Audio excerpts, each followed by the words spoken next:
Septembre 2007. Pont-Aval, une commune de 400 habitants située à quelques kilomètres de Tarbes, au cœur des Pyrénées. Depuis quelques jours, ce village d'habitude si paisible est le théâtre d'événements atroces. En 30 ans de chasse, je n'ai jamais entendu ça. Les corps étaient véritablement en lambeaux. Arrachement ligamenteux, viscères dévorés. Si c'était un être humain qui était responsable de tout cela, il devait davantage se rapprocher d'une bête que d'un homme. C'était des grognements énormes. On était face à un monstre. En quelques jours à peine, 4 personnes, toutes du village, sont sauvagement assassinées près de chez elles. C'est une des affaires les plus terrifiantes que la section 13 ait eu à élucider. C'est la 4e victime en l'espace de quelques semaines.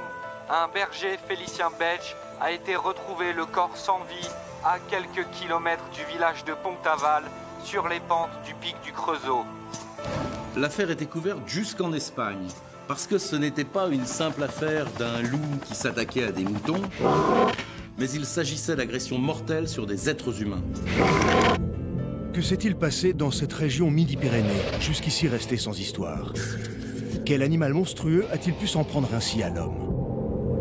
C'est pas une bête qui a fait ça, c'est pas possible. Face à un climat de terreur, une région sous le choc, les autorités locales impuissantes sont dépassées par les événements. Malheureusement, ils ont voulu régler ça eux-mêmes. Alors là, oui, on a décidé d'organiser la battue. On voulait arrêter le massacre. Et ils l'ont payé cher, très cher. Que s'est-il passé dans cette commune de Pont-Aval durant le mois de septembre 2007? Une bête sauvage est-elle réellement à l'origine de ces attaques? Qui, à part une bête, aurait pu faire ça? Il était impossible que de telles morsures soient humaines. Pourtant, d'après les empreintes de mâchoire... Face à l'ampleur des événements, l'état d'urgence est déclaré dans tout le département. Le ministère de la Défense décide d'envoyer son unité spéciale, la section 13. Lorsque le général Carnot, le chef des opérations de la section 13, est informé le 2 septembre 2007 de la situation, il comprend vite que l'affaire est grave et qu'il va falloir intervenir rapidement. Lorsqu'on nous a chargé de l'affaire, les autorités locales avaient déjà 4 victimes sur les bras, plus ce chasseur Hubert Leroy attaqué pendant la battue.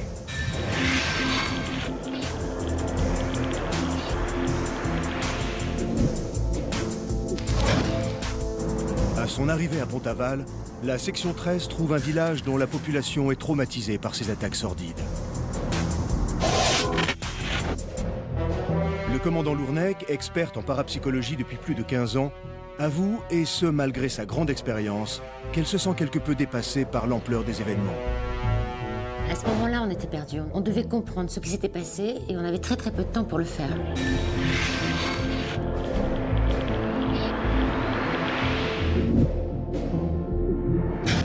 Nous sommes arrivés après le massacre. Et c'est seulement là qu'on a pu commencer notre enquête. Plus le crime est sauvage, plus il faut rationaliser et garder la tête froide. Il fallait travailler avec méthode, à commencer par le calendrier des événements.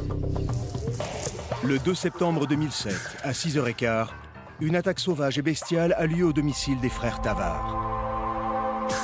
Aristide Gallois, voisin des 2 fermiers, se souvient encore de cette journée dramatique. Un matin, sans raison, la bête est rentrée dans la famille. Elle a tué l'aîné. Ensuite, elle s'est acharnée sur l'autre, qui s'enfuyait. Elle l'a poursuivi. Elle l'a blessé. Avec une haine, une férocité, une sauvagerie, vous n'imaginez pas. C'est moi qui ai fait les premières constatations. L'aîné des Tavard était mort, complètement déchiqueté. Et son frère a survécu. On avait un survivant de la première attaque, Jacques Tavard. Il avait survécu alors que son frère avait été tué.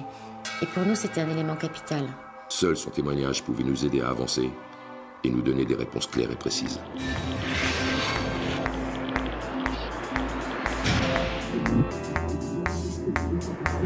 Il fallait qu'on l'interroge au plus vite. Le capitaine Brunel, un investigateur de terrain hors pair, sait de par sa grande expérience qu'une affaire doit être traitée dans les premières heures qui suivent un homicide. Sans perdre une seconde, le capitaine Brunel se rend au chevet du miraculé.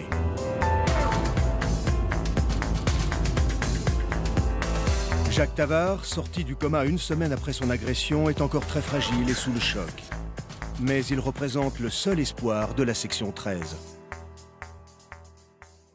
On venait du Massif central.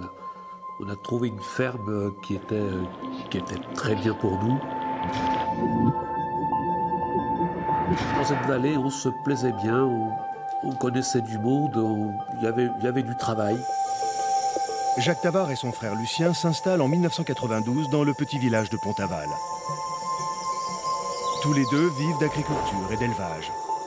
Une vie paisible et sans histoire, jusqu'au matin du 2 septembre 2007, jour où tout a basculé. C'était à l'heure de la traite. Mon frère et moi, on a entendu des grognements. Mon frère a pris son fusil dans la remise et il est rentré à l'intérieur en me disant de ne pas bouger de là. Et c'est à ce moment-là que j'ai entendu des cris horribles qui provenaient de l'intérieur. Je suis parti. J'ai pris mes jambes à mon cou et je me suis enfui. Jacques Tavard va alors réussir à sortir de la maison et courir jusqu'à son camion. Il réussit à démarrer. Au moment où son véhicule s'engage sur la route, la bête parvient à briser le pare-brise avant et s'agrippe au pauvre homme. Le camion fait un écart et bascule dans le fossé. Elle m'a sauté sur le dos, arraché un bras. Là, heureusement, je me suis évanoui parce que cette saloperie, elle m'a... La chose qui l'a attaqué l'a émasculé en fait. Et l'a laissé pour mort, baignant dans son sang. En pleine panique au moment de son agression, Jacques Tavard n'a pas pu clairement identifier l'animal qui s'en est pris à lui. Après une opération chirurgicale de 6 heures, l'homme s'en sort. Et la nouvelle qu'un paysan a survécu fait le tour de la presse. Michel Rosemary, un journaliste d'exception qui a suivi toutes les enquêtes de la section 13, se rend immédiatement à Pontaval et commence sans attendre ses investigations. Je suis directement allé à la rencontre des habitants pour en savoir davantage sur les victimes et aussi pour savoir ce qui leur était arrivé.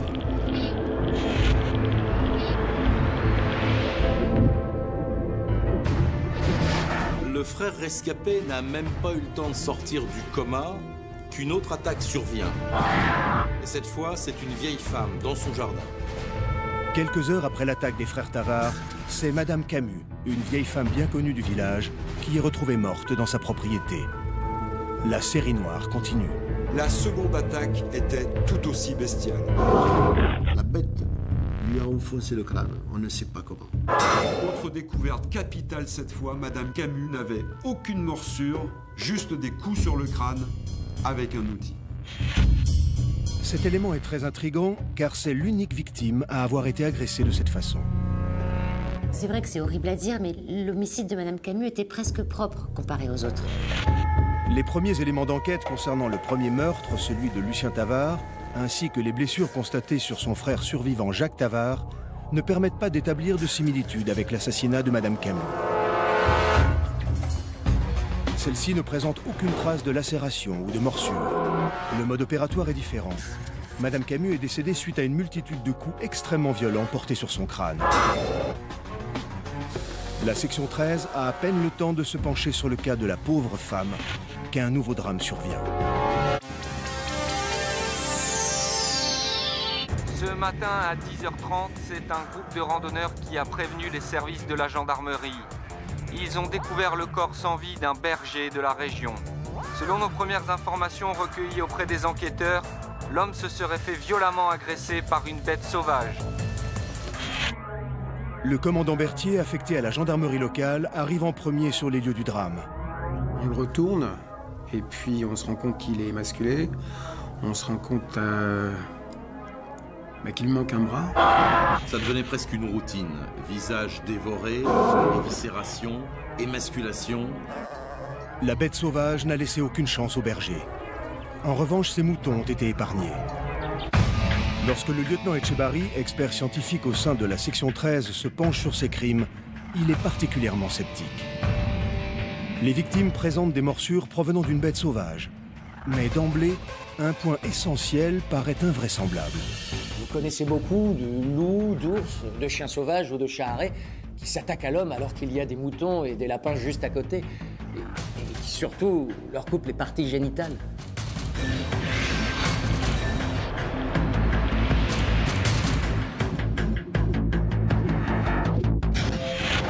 Des agriculteurs agressés et sauvagement tués. Une dame âgée, puis un berger. Les habitants de Pont-Aval, sous le choc, n'en peuvent plus. Ça nous a foutu la rage. On s'est dit, mais qu'est-ce qu'ils foutent, les gendarmes? Qu'est-ce qu'ils foutent? Il faut arrêter ce massacre. Les chasseurs s'étaient rassemblés sur la place du village et ils parlaient d'organiser une battue. On a essayé de les raisonner. On voulait arrêter le massacre. On voulait venger tous ces gens. Ils se sont dispersés. Puis après, on a appris qu'ils sont partis dans la montagne pour faire cette fameuse battue. On a pris les Takivalki, les meilleurs chasseurs du village. Hubert, par exemple. 15 ans de chasse, un coup d'œil sûr, hein. Un sage, pas un excité. Quand j'y pense... Le 5 septembre 2007 à 11h40, tous les chasseurs du village décident, malgré l'interdiction de la gendarmerie locale, de partir traquer cette bête à l'origine de ces terribles massacres. Les télévisions locales et espagnoles sont envoyées sur place. On était quatre équipes de télévision à couvrir l'événement.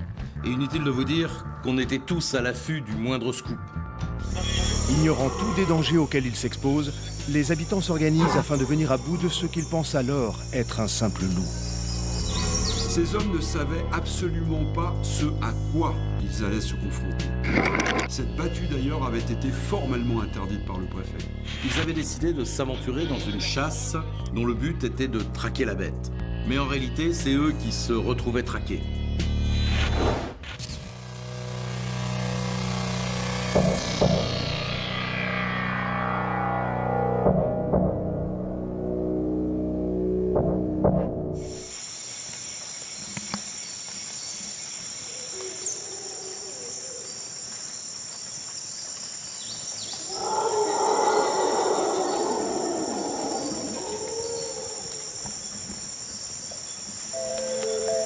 Parmi les hommes qui se sont rassemblés ce matin, on compte Hubert Leroy, 57 ans, un chasseur expérimenté.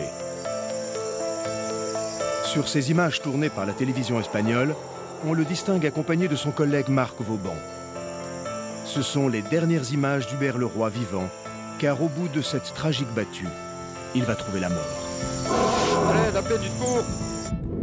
Aristide Gallois, ancien ami et compagnon de chasse d'Hubert Leroy, a accepté de revoir et de commenter les images de ce terrible drame.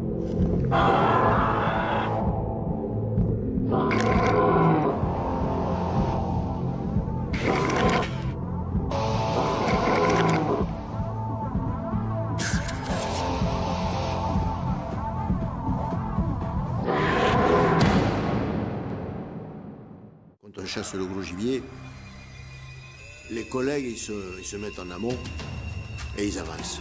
Et ils poussent le gibier vers nous. Sauf que là, c'était pas le gibier qui nous attendait dans les forêts.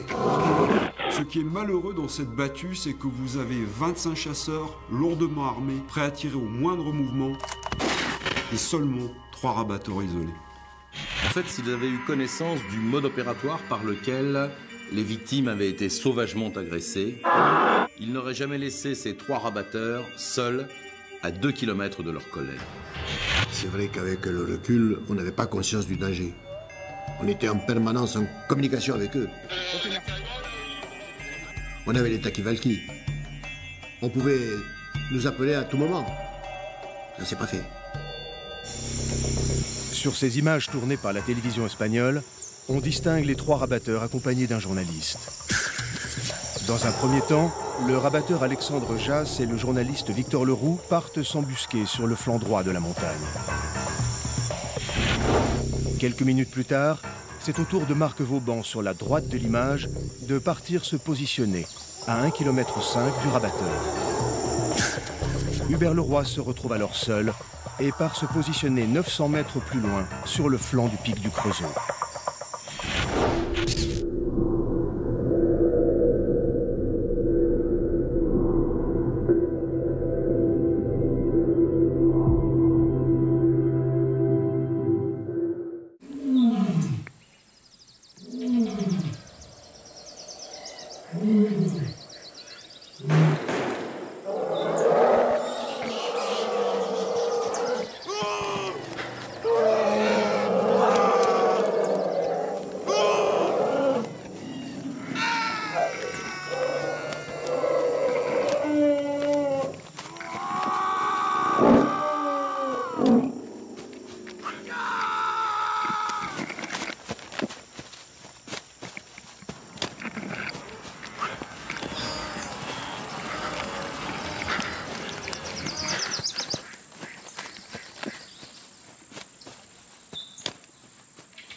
Le corps sans vie et déchiqueté d'Hubert Leroy, 57 ans, est retrouvé dans un fourré.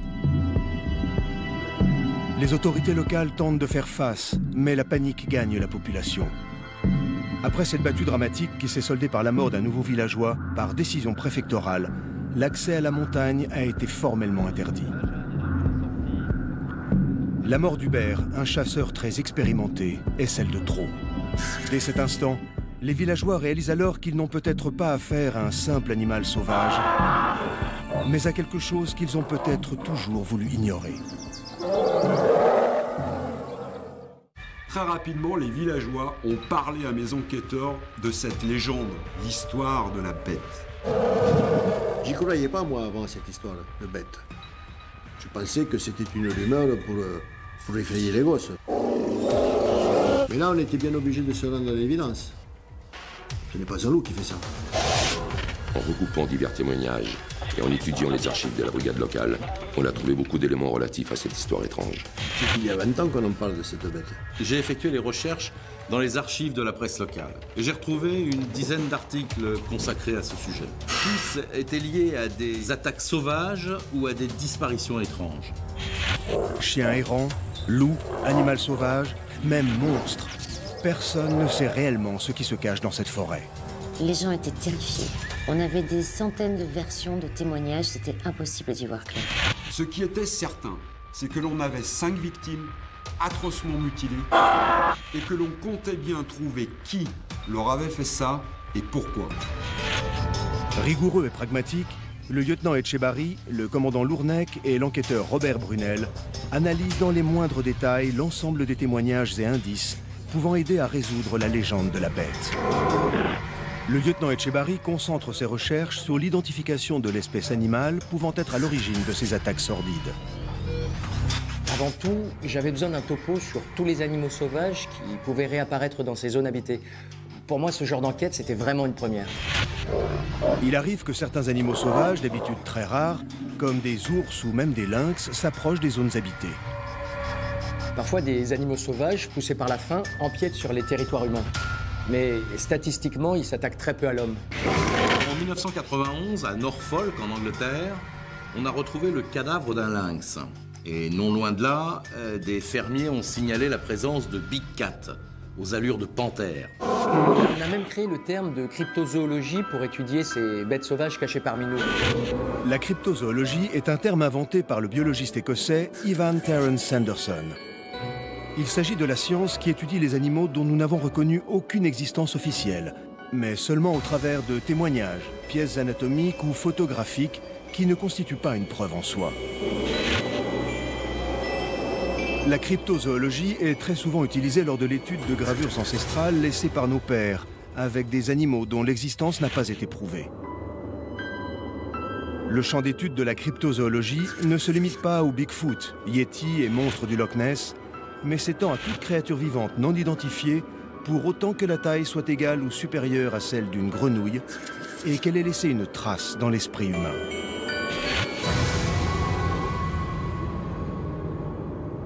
On avait peu d'éléments, on était en attente des conclusions du médecin légiste, mais on avait cette vidéo, la vidéo du corps d'Hubert déchiqueté. Donc on se l'est repassé des centaines de fois à la recherche d'un indice, mais on n'arrivait pas à déterminer quel animal avait pu faire ça.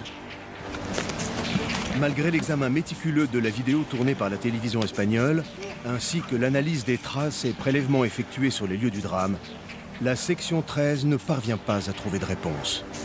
C'était assez décevant. Impossible de savoir quel animal nous chassions. Je comptais sur la médecine légale pour nous faire avancer, parce que c'est la seule discipline capable d'analyser une morsure. Si par exemple un requin laisse une morsure de 50 cm, on sait que sa taille va être de 6 mètres. C'est très précis.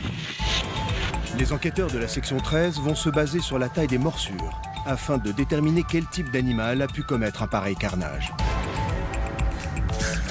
Le lieutenant Etchebarri va analyser en laboratoire la salive prélevée sur le corps des victimes, afin d'identifier un éventuel ADN. Les premières conclusions du médecin légiste s'avèrent être particulièrement troublantes. Quand le légiste nous a communiqué ses résultats, je lui ai fait répéter pour être sûr d'avoir bien compris. Selon lui, la bête qui avait attaqué 5 villageois était un être humain.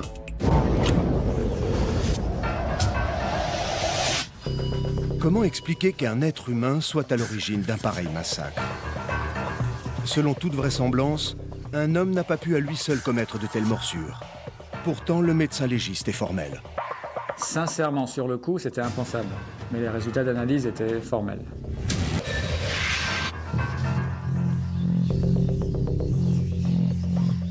J'ai spécifié que les traces de morsures relevées sur les victimes provenaient d'une denture humaine, mais que la salive et autres traces d'ADN relevées sur les corps ne correspondaient pas à un génotype humain. D'après le rapport du docteur Lafaux, le responsable de ce carnage serait donc mi-homme, mi-bête. Très franchement, j'avais du mal à y croire. Je m'attendais pas à ça. Comment penser que ce soit quelqu'un qui ait pu faire ça? À l'époque, on pensait qu'il se plantait, qu'on se foutait de nous. Je savais qu'on aurait du mal à croire à ces résultats. Pourtant, l'ADN humain ressemble à 99,4% à celui du chimpanzé. Sauf que le singe a 24 paires de chromosomes, soit 48 chromosomes. Et l'homme, 23 paires de chromosomes, soit 46 chromosomes. Eh bien, notre bête en avait 47. 47 chromosomes, j'avais jamais vu ça. Selon nos spécialistes, c'était un ADN partiellement humain, une sorte de chaînon manquant. Les conclusions médico-légales tombent. Elles sont indiscutables. Pour chaque homicide, la cause de la mort est due à des morsures humaines. Et l'homme ayant infligé ces blessures a un ADN imparfait. Il est porteur de gènes inhabituels.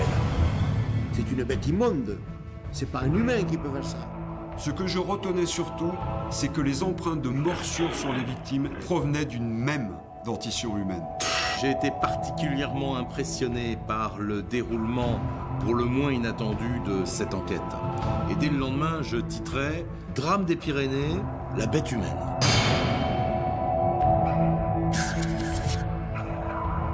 Nous savions que le temps était compté et qu'il fallait faire vite avant qu'un nouveau drame n'ait lieu. La section 13 décide alors d'organiser une véritable chasse à l'homme. Plusieurs hélicoptères sont affrétés. La tension est palpable et le départ imminent. Les enquêteurs s'apprêtent à scruter les moindres recoins de la vallée à la recherche d'indices permettant de localiser le monstre. L'opération Bête humaine, qui a marqué la région et la marquera à jamais, va commencer. À 6h45 du matin, sous le commandement du lieutenant Etchebarri et du capitaine Brunel, 6 hommes surentraînés accompagnés d'un maître chien partent pour une mission spéciale. Neutraliser la bête humaine.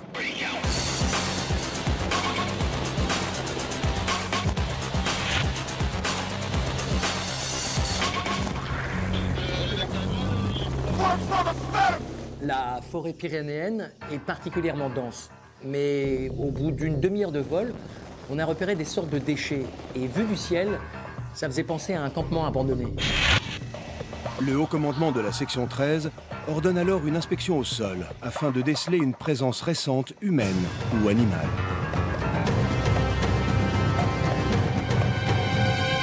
Nous avons été litreuillés sur place et il y avait Etchebarri, la section locale de la gendarmerie, qui nous avait accompagnés au sol. On a tout de suite compris qu'on était au bon endroit parce que les traces retrouvées au sol montraient clairement qu'il s'agissait d'un campement abandonné depuis quelques jours seulement.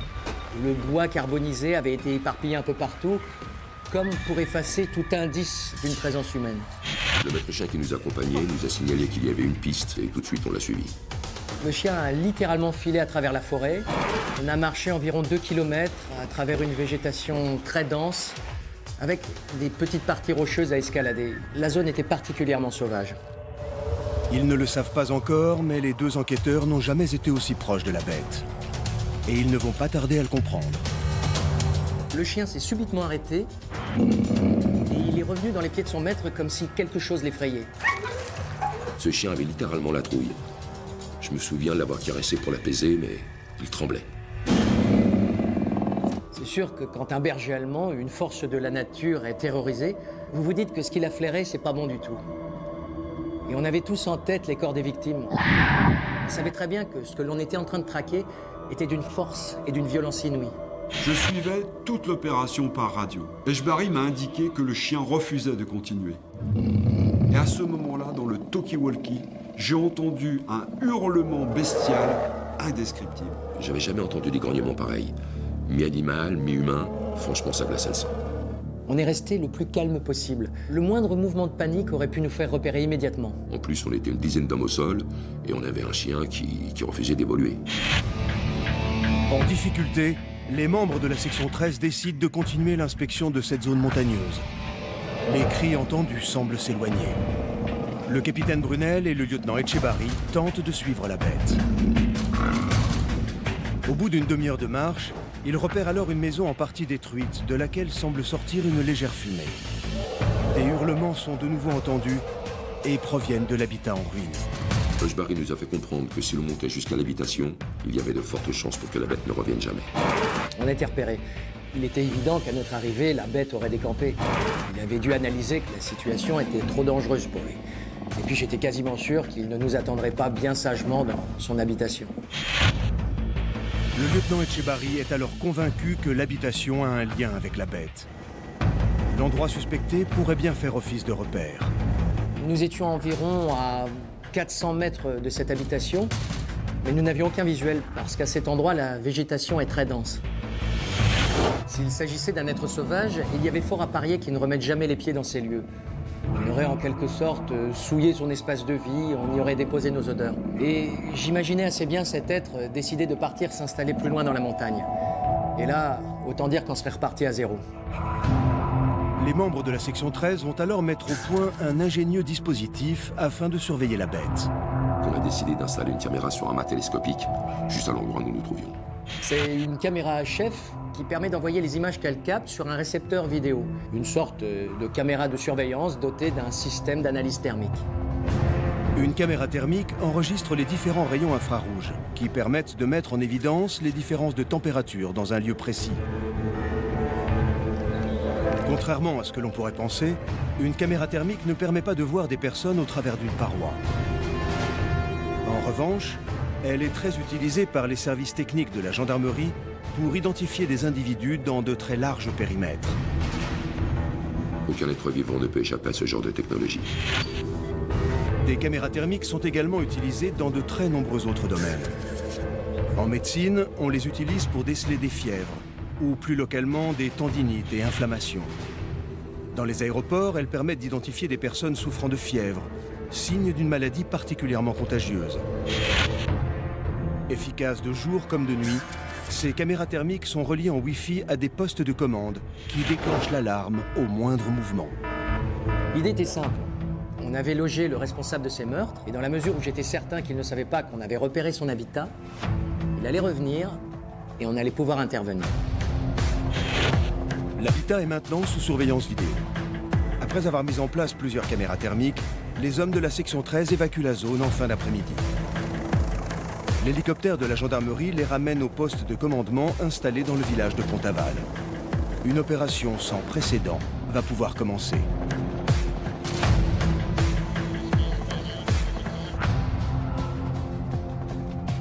Le terrain étant escarpé et difficile d'accès, il fallait, pour que le piège fonctionne, intervenir rapidement et discrètement. Il fallait intervenir par les airs, et la solution la plus efficace, c'était le drone. Un engin sans pilote, extrêmement discret et particulièrement rapide. Un drone est un avion miniaturisé et télécommandé pouvant emporter des charges utiles, destinées à des missions de surveillance, de renseignement, de combat ou de transport. Ces avions sans pilote sont très utiles dans les opérations à haut risque. Le drone a été équipé pour l'occasion de grenades à gaz paralysant. Ce type de gaz se répand très rapidement sur une zone très large. Il n'est pas particulièrement dangereux pour l'organisme, mais il a l'avantage d'immobiliser et d'affaiblir considérablement tout individu qui l'inhale pendant plusieurs heures. Une fois le drone passé sur zone et la cible gazée, on avait cette fois le temps d'intervenir par hélicoptère et surtout d'interpeller ce monstre. Sauf que rien ne s'est passé comme je l'avais imaginé.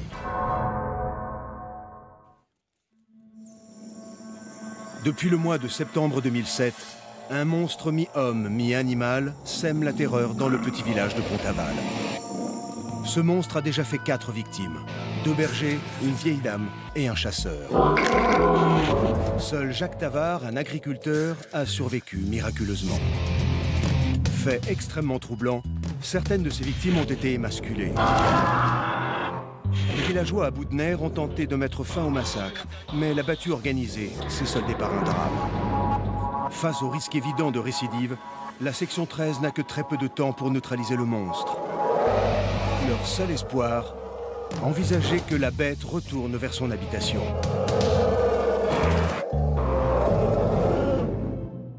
La première mauvaise surprise a été le temps d'attente. J'étais tellement certain que la bête allait revenir sur place que pendant les longues heures d'attente à la caserne, je me suis conforté dans cette idée. J'ai donc analysé les relevés topologiques de l'endroit et j'ai découvert que l'habitat de ce monstre surplombait littéralement la vallée. C'était presque une cabane de chasseurs en soi. À l'évidence, l'endroit était propice pour surveiller la vallée et épier le moindre mouvement. Le soir même de la découverte de l'habitation, l'opération Bête humaine est engagée. Les membres de la section 13 attendent que la créature se manifeste avant de lancer l'assaut. Les renforts sont sur le qui-vive, prêts à intervenir. Ils ne le savent pas encore, mais l'attente va être très longue. Une attente interminable. 37 heures, je peux vous dire que c'est fait long. Pour moi, c'est un vrai cauchemar. Comment dire? On a beau être entraîné, c'est quand même c'est quelque chose d'inimaginable. J'étais avec eux dans une grande salle de la caserne, on avait tous les yeux rivés sur l'écran. On a eu le droit à tout. Des bouquetins, un renard, rien n'échappait au détecteur de mouvement. Et puis à un moment donné, l'alarme de l'ordinateur qui réceptionne les images de la caméra thermique se met à sonner et là, on a un signal intéressant. Le 15 septembre 2007, soit 37 heures et 45 minutes après le début de l'opération Bête humaine, la caméra thermique repère les mouvements de deux êtres qui semblent s'approcher de l'habitat. Au même moment, les capteurs sonores dissimulés dans la montagne retranscrivent les hurlements qui semblent venir du même endroit. Ce monstre qui terrorise et assassine la population depuis plusieurs mois est repéré. Et contre toute attente, il n'est pas seul. On pouvait clairement distinguer deux silhouettes humaines. Elles s'approchaient discrètement de l'habitat. C'était un moment très fort. Le dispositif fonctionnait, on avait un visuel sur deux individus, et je me souviens très clairement de ce silence qui régnait à ce moment précis dans la salle des opérations de la caserne de Pont-Aval.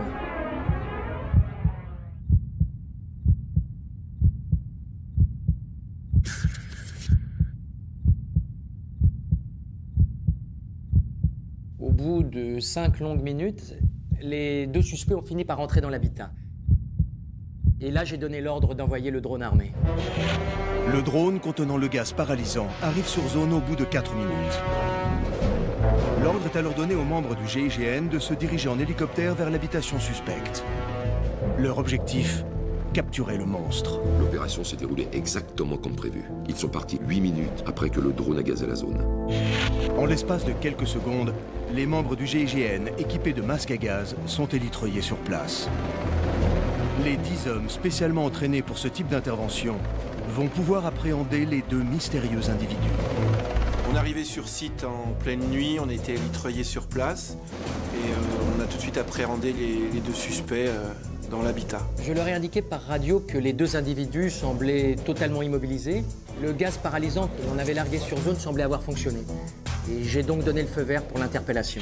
On a jeté tout de suite une grenade éclairante et là on a vu la silhouette de cette femme, elle était au sol et juste à côté il y avait cet homme à moitié préhistorique, une sorte, une bête. C'était une bête. Un des membres du GIGN s'est alors approché de l'homme qui ne bougeait absolument pas. Et en l'espace d'une fraction de seconde, il lui a littéralement sauté à la gorge. C'était impossible qu'il parvienne même à se retourner. Pourtant, on sentait bien qu'il peinait à faire le moindre mouvement, mais il y arrivait. Il s'est redressé, il s'est agrippé une sorte de barre dans la baraque. Et là, il a littéralement sauté à la gorge de mon collègue et il lui a arraché le masque à gaz. Et là, moi, tout de suite, j'ai tiré.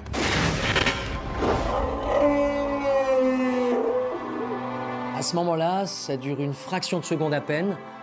On est devant l'écran de surveillance, impuissant, et puis il y a ce second coup de feu. Et là, on entend le troisième coup de feu. La bête humaine est morte sur le coup. J'ai tiré 3 fois. Il s'est écroulé. Ouais, il était mort. Le 15 septembre 2007, à 4h45 du matin, le monstre appelé la bête humaine meurt sur le coup. C'était un échec personnel de mon point de vue. Un échec personnel d'abord parce que je n'avais pas compris comment cet être, sous l'effet du gaz paralysant, a pu tenter d'agresser un des membres du GIGN. Et puis bien évidemment parce que le principal intéressé de cette affaire, la bête humaine, était décédé. Et pour nous, c'était très embarrassant et très frustrant aussi. Prostrés au centre de l'habitation, les membres du GIGN découvrent le corps inanimé d'une jeune femme à l'aspect sauvage. Inconsciente mais bien vivante, cet étrange individu qui accompagnait la bête doit être d'urgence emmené à l'hôpital le plus proche. La femme et la dépouille de ce dangereux individu ont été évacuées sur civière. Bon, sur le coup, on savait bien que l'intervention était un échec, puisque le principal intéressé était décédé lors de l'opération. On n'a pas réussi entièrement notre mission. Notre mission, nous gendarmes, c'est de déférer un individu qui a commis des crimes. Si l'individu meurt dans une intervention, c'est un échec. Il a été emmené à l'Institut médico-légal de Montpellier. Quant à la suspecte, une femme de 30 ans, elle a été immédiatement transférée dans une unité de soins psychiatriques. L'enquête va pouvoir avancer à grands pas. Interrogatoire de cette étrange femme sauvage, examens médico-légaux. L'équipe de la section 13 va pouvoir enfin percer le mystère de la bête humaine. On l'a ramené dans nos locaux, on a fait des analyses et des examens médicaux, et c'est là qu'on a vraiment réalisé.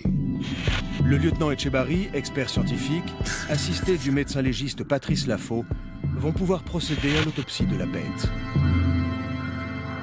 L'intégralité de l'examen a été filmée par les caméras des membres de la section 13.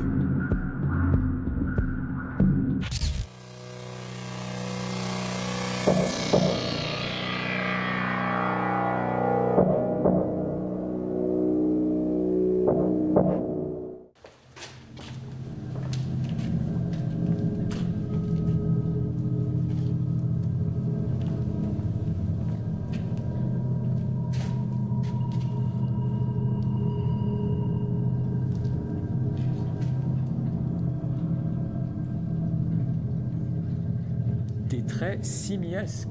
D'après la structure et la position de la langue, on comprend très vite que cet être n'est doué d'aucune faculté langagière. Il ne savait pas positionner sa langue. Tenant sa gorge repliée, sa tête enfoncée dans les épaules, on est face à la dépouille d'un être primitif.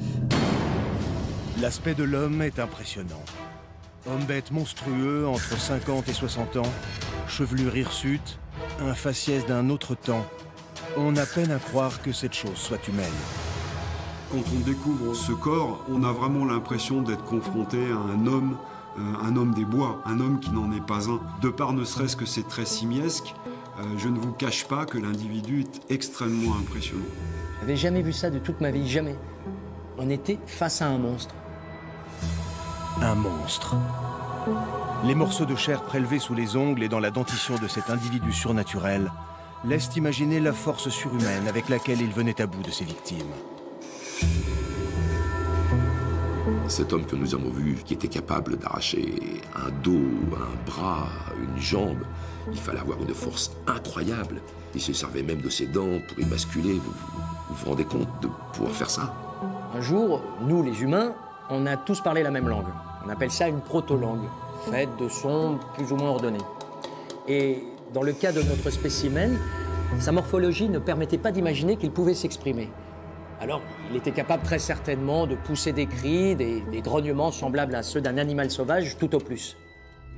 Selon les enquêteurs et d'après les rapports légistes, cette bête humaine aurait vécu des années durant à l'état sauvage. Nous avons prélevé la matière couvrant son visage.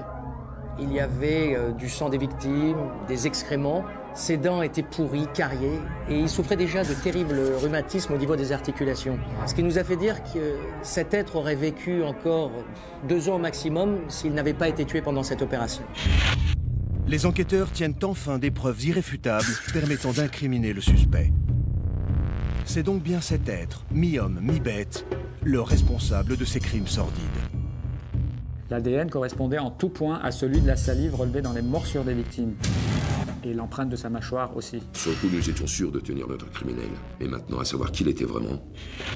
Comment un homme sauvage, aux traits préhistoriques, a-t-il pu vivre caché au cœur des Pyrénées pendant tant d'années?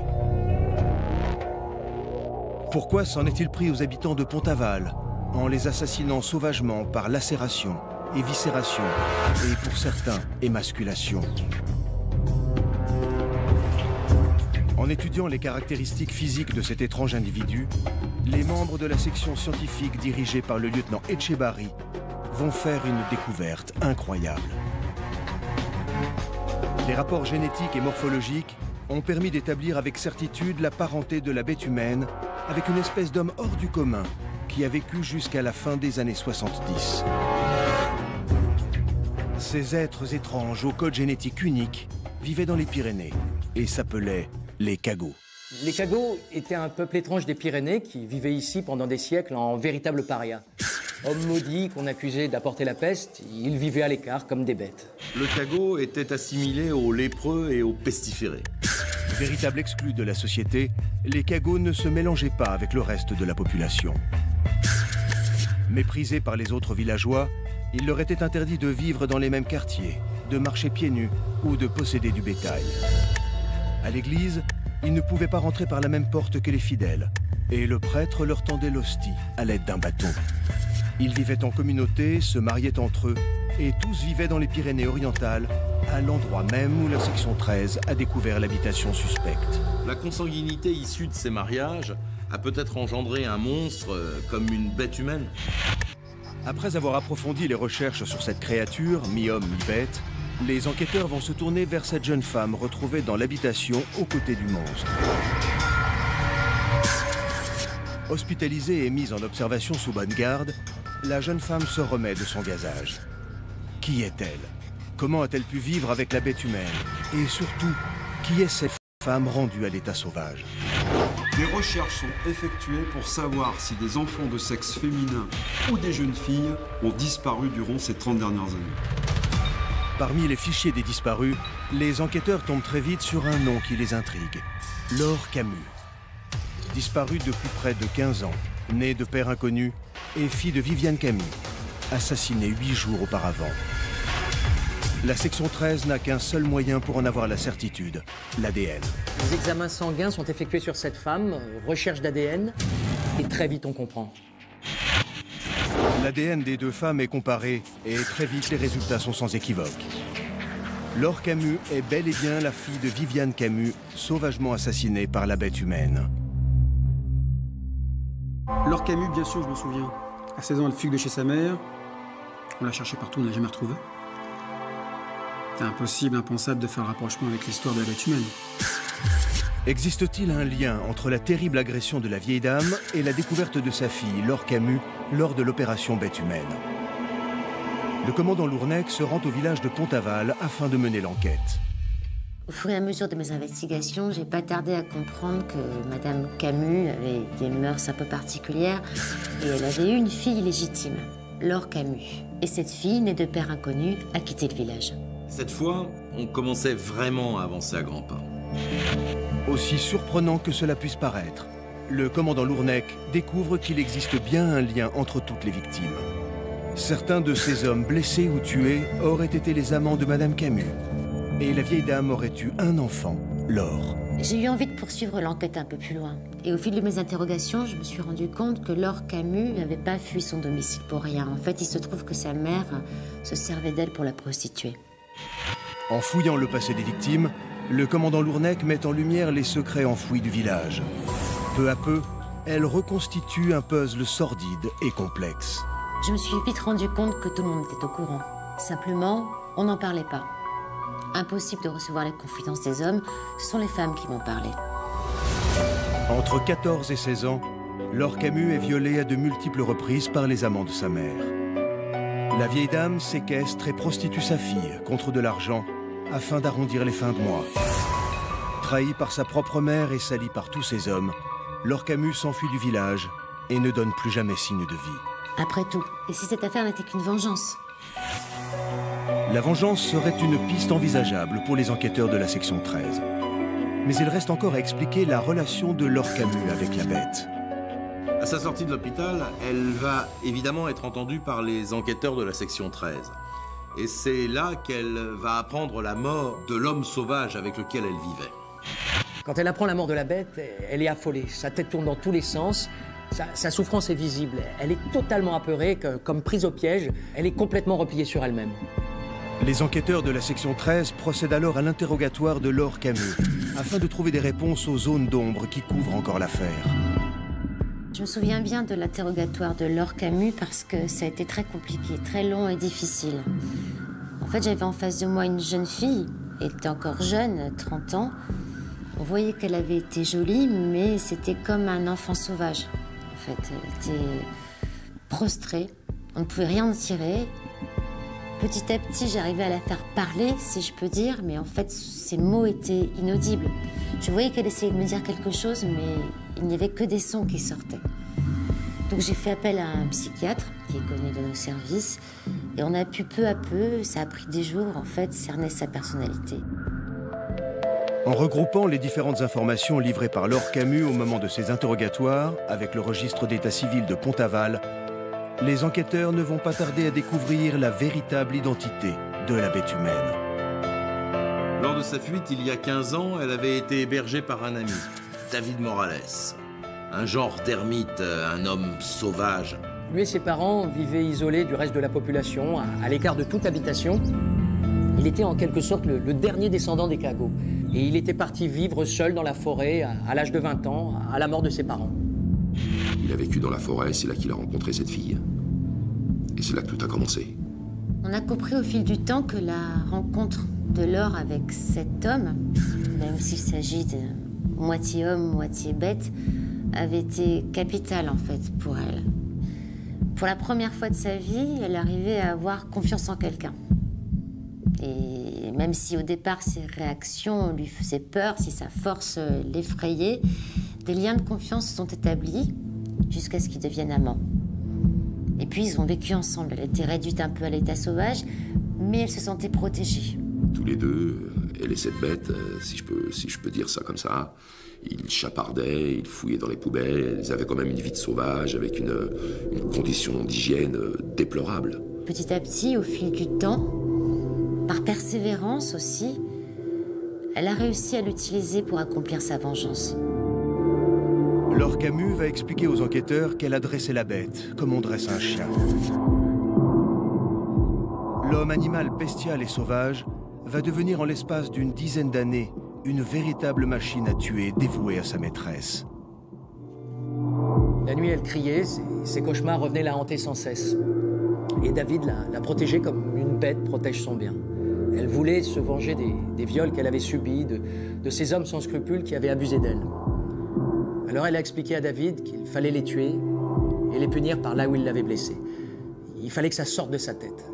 En fait, elle nous a fait comprendre qu'elle descendait régulièrement au village où elle se cachait. Et en même temps, elle observait sa mère. Sa mère la hantait, mais il fallait qu'elle reste quand même à proximité d'elle pour l'observer. Et c'est là qu'elle a nourri son idée de vengeance et de haine, jusqu'à vouloir la tuer. Les interrogatoires se poursuivent dans des conditions stressantes. De longs silences répondent à nos questions. Dans ces périodes, elle est assise, très droite, se balançant sur sa chaise, le regard lointain. Elle pleure en silence. Et soudain, elle tient des discours incompréhensibles, comme si elle s'adressait à quelqu'un qu'elle cherche désespérément autour d'elle. Suite à son interpellation, Laure Camus est jugée non responsable de ses actes.